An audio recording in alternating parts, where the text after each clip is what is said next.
the answer.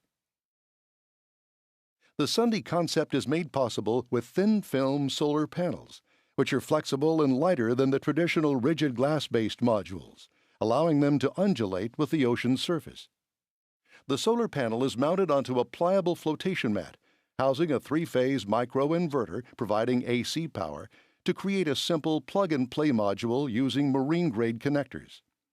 An array of these floating modules would be manufactured as a pre-wired unit, significantly reducing the number of electrical connections while also minimizing the need for offshore assembly.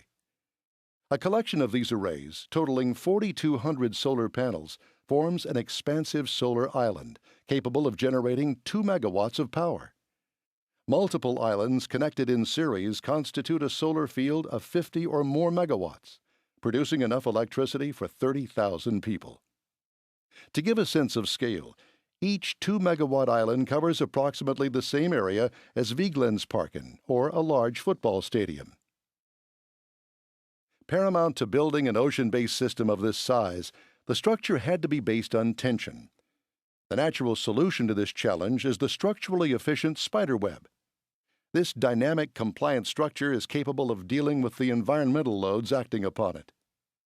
Cables form the elegant hexagonal geometry utilized to minimize the number of anchor points, while also accommodating nesting or grouping configurations.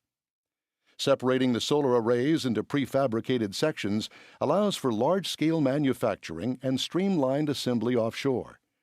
The cable grid provides for maintenance access in the form of floating gangways. Additional space between the solar panels and the walkways reduces shading on the solar panels and allows for water drainage. The island has been optimized for solar capability and cabling efficiency.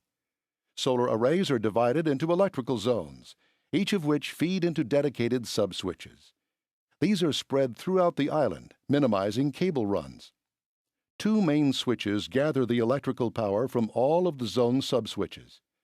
The whole field feeds into the central step-up transformer, serving as the top of the electrical food chain. The main switches and transformer are centrally located in a weather-tight housing.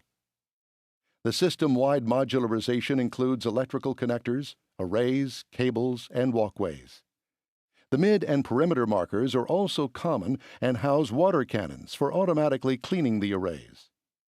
Perimeter buoys double as warning markers with navigational beacons. As a result, the entire island is created with a small number of repeated components.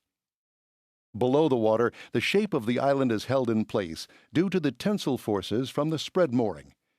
This lengthy mooring arrangement is both compliant and resilient to the passing waves. From the central island, electrical transmission lines connect, tying other islands in series to form a closed loop and continue to the land-based electrical substation.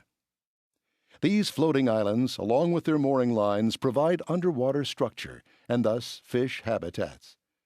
Additionally, ocean-based solar farms could be integrated with offshore wind farms or use solar energy and seawater to cleanly produce hydrogen. The ocean affords abundant